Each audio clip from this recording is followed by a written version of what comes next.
Hey guys, Dan from Your Guitar Academy here, and welcome to this song lesson where we're going to be learning Who Did You Think I Was by John Mayer and Trio. And it sounds like this.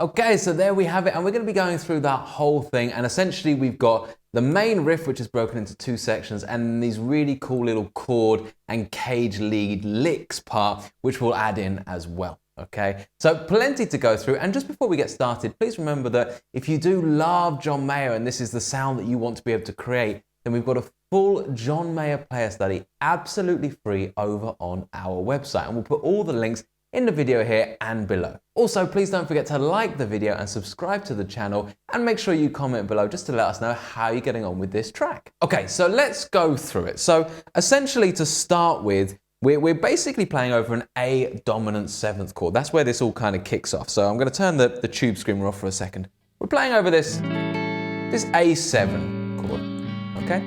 And that is the chord that we're targeting, as you can hear in this first riff, okay? So the very first riff that we're going to learn is this. Like that, okay? So let's just focus in on the notes first before we talk about the right hand and all the subtleties that we need to be learning here. So the notes start with the A, okay? So I play that with my thumb, as does John Mayer, but you're more than welcome to play it with your first finger, okay? But we're just going to hit that low A. After that, we're going to do a little semitone slide here. We're going to take whichever fingers you prefer. I typically do the 2nd and 3rd finger, and I start the 2nd finger on the 4th fret of the D string, and the 3rd finger on the 5th fret of the D string, and I slide up 1 fret. Okay. And basically what's happening here is we're just picking out the flat 7 and the major 3rd of this dominant 7th chord. Okay, so it's just creating an A7 chord in just a really, really cool way, basically. Okay. Now the reason I do typically do those middle two is because it gives me the other fingers to kind of block off the rest of the notes, and we'll get to that more in a second, but try and stick with those middle two fingers, I'd say. So we get, okay. And then we're gonna go, and this is simply just from that A minor pentatonic, we're just going to hit the 5 to the 7th fret, we're just going to hammer it on. Okay, so in terms of notes so far, we've got the root, slide into that, and then hammer that on. That's the notes so far, okay? We'll get into the rhythm in a second.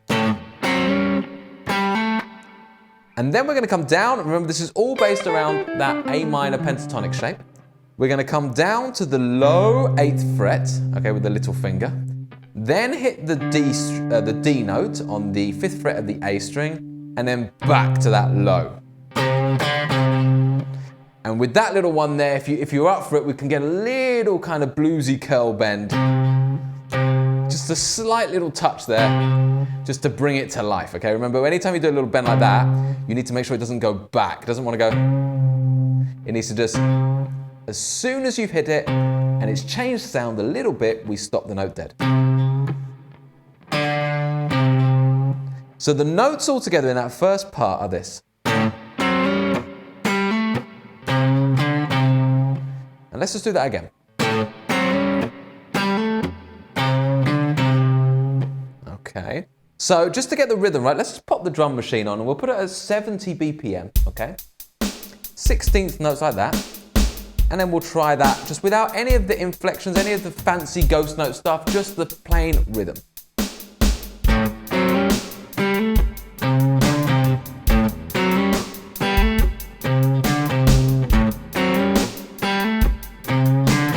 Let's just slow that down a little bit. So let's go to 60 BPM.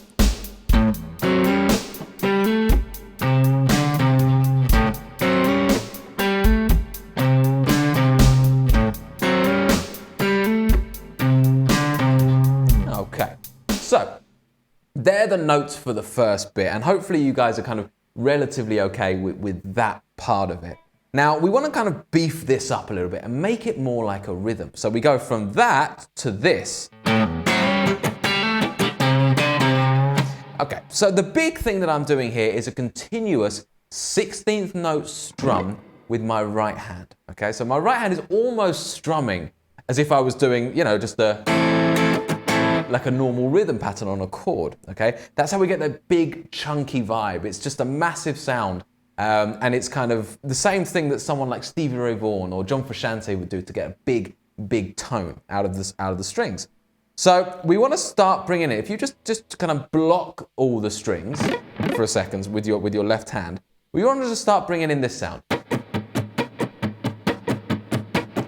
1E and a 2E and a 3E and a 4E and a 1E and a 2E and a 3E and a 4E and a. And that's how you count 16th notes. Okay, we're not going to worry too much about the count for the moment. We're just going to kind of feel this out. I think that's probably the best way in terms of getting this sound together. So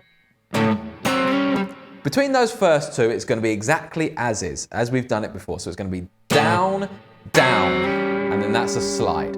Make sure they're 2 downstrokes, so 1, 2, 1, 2, okay? But notice that I hit it through all the strings. So when I slide this across, notice that those fingers are covering the low strings, I'm blocking off the high strings. You've got to just be quite lazy almost with the fretting of it. Don't be perfect like you would try to do like an open chord.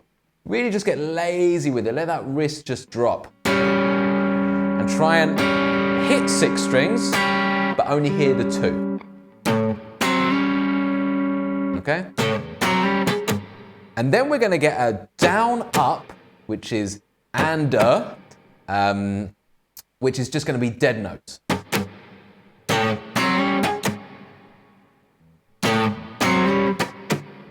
Okay, then and remember that's just a hammer on. So that's a down hit. So we got down. And again. Okay, then we move into that last part.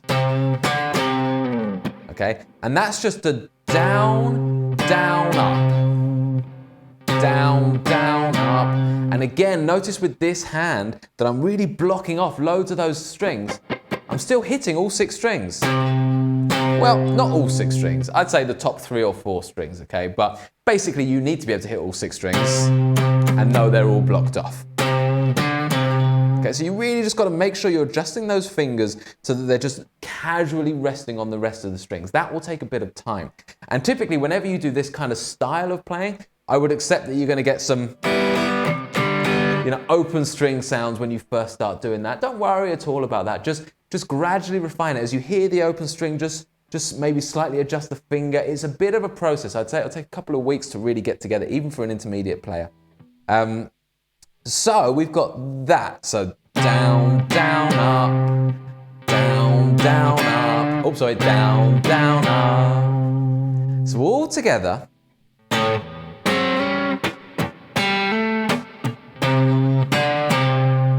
Okay. Now I forgot to mention that crunch crunch before we do the. Okay, so you get that first crunch crunch, and then another crunch crunch after that. So another down up. Okay, so watch it nice and slow.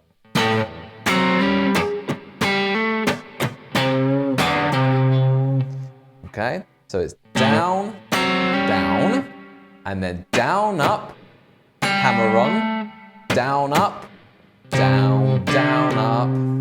So let's just do that with a really slow beat. So I'm going to go down to 50 BPM here. And you hear that? That's our 16th note strum. 1E and a 2E and a 3E and here we go.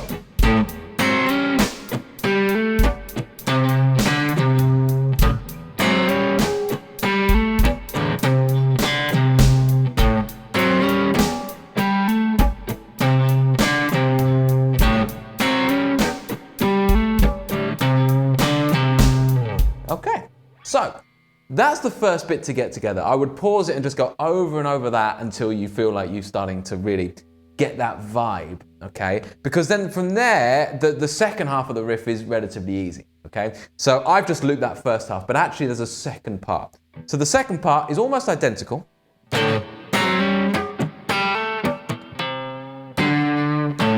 Okay? But instead of this bit, we just simply go 1, 2, and in, okay? And in fact, it's 3, 4, 1, like that in terms of a count. So we literally just go from the 8th fret on the E string to the 5th fret on the A string, okay? Downstroke because it's just 3, 4, and then we're back to the start, okay? So the second half of the riff is this. 3,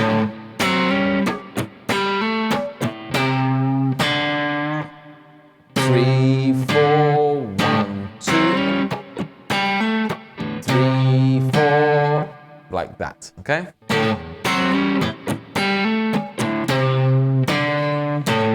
Okay, and when you put the two bits together with a drum beat, it sounds like this. 2, 3, 4.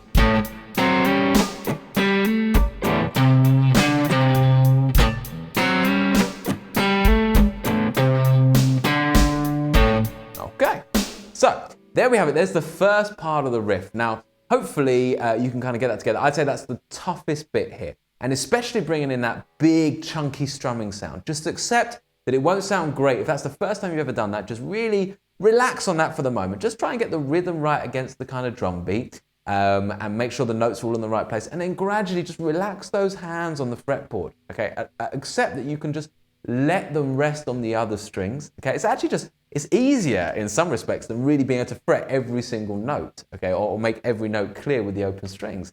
You just got to relax that hand. So that's the first bit. Now, you kind of loop that through the song. As he goes into the verse, we just kind of go through that. And then there's the B section, which is what we're going to do now, okay? And the B section is this.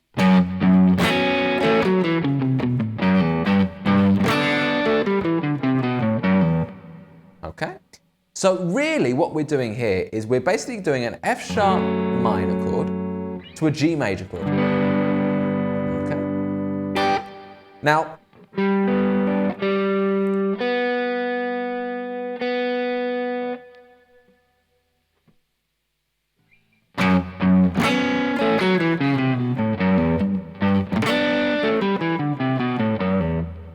okay, that's the section. Now, what we're doing here really is we're going from an F sharp to a G.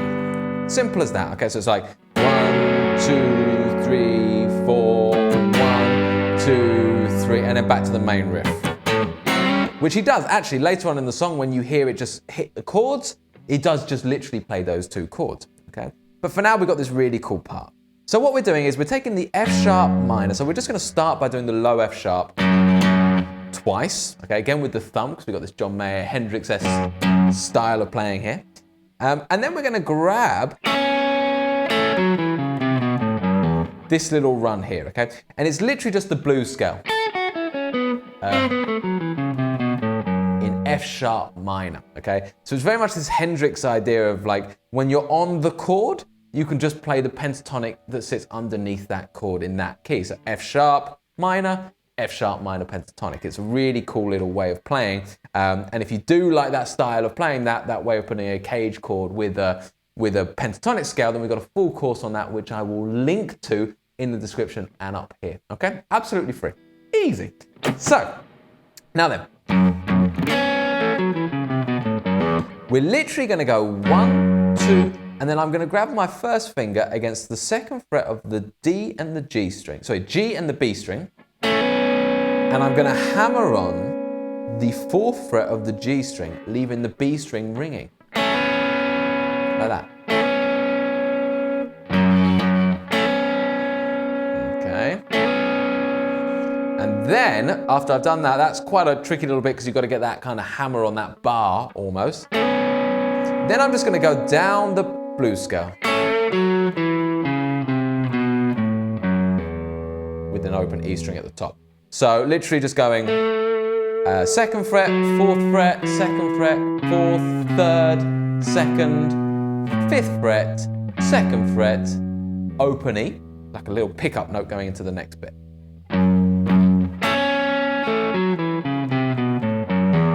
Okay, let's try that with the drum. 2, 3, 4.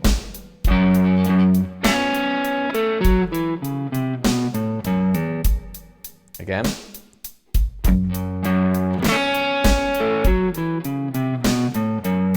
Okay.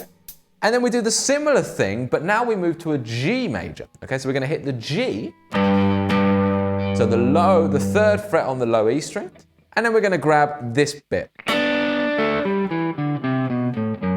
Now this bit's a little bit up for debate, but this is what I heard after slowing it down numerous times. But there's obviously a couple of ways you could do this, but let's go with this. This certainly fits really nicely along with the track. But basically, if you imagine we're hitting a G major there, okay? And if you know your theory here, then you'll know that in this kind of Hendrix-esque way of playing, underneath that G major, that E-shaped cage chord, we've got our pentatonic box 2. Okay? So that's what we're very much using here as our rundown, plus a couple of extra notes, just from the major scale. So we're going to be starting by fretting, almost like a D major chord it looks like, but it's part of a G. It's like a G sus chord, okay? So we're going to do the first finger on the second fret, second finger on the third fret of the G and the B string, and I'm going to hammer on the fourth fret on the G string, leaving the B string ringing out. Okay? So I get... Then I'm going to come down through this pentatonic box. So second fret, fifth fret, second, fifth. That's just the pentatonic box 2. Okay, guys?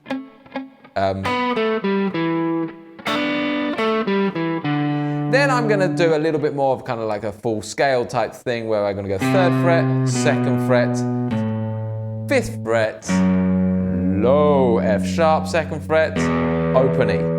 Okay, so it's a bit of a hybrid scale.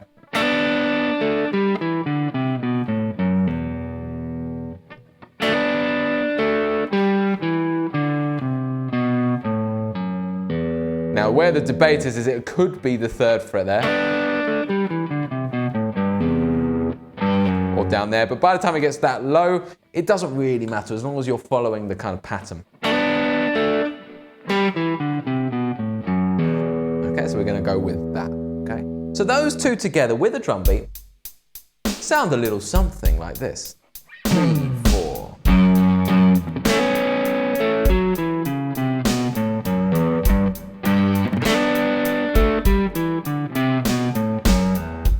Okay, then we go straight back into like so.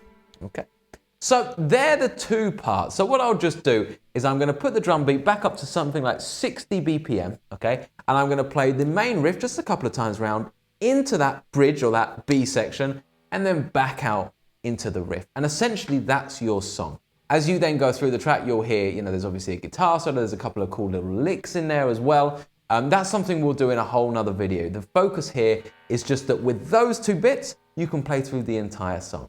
And when you do hear him go to just the F sharp and the G, it's just literally that. F sharp to G, rather than all the fancy little runs as well. So, let's give this a go.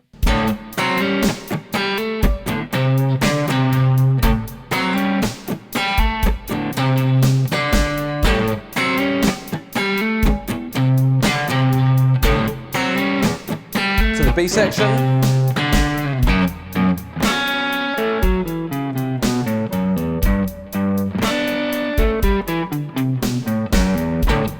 Back to the riff.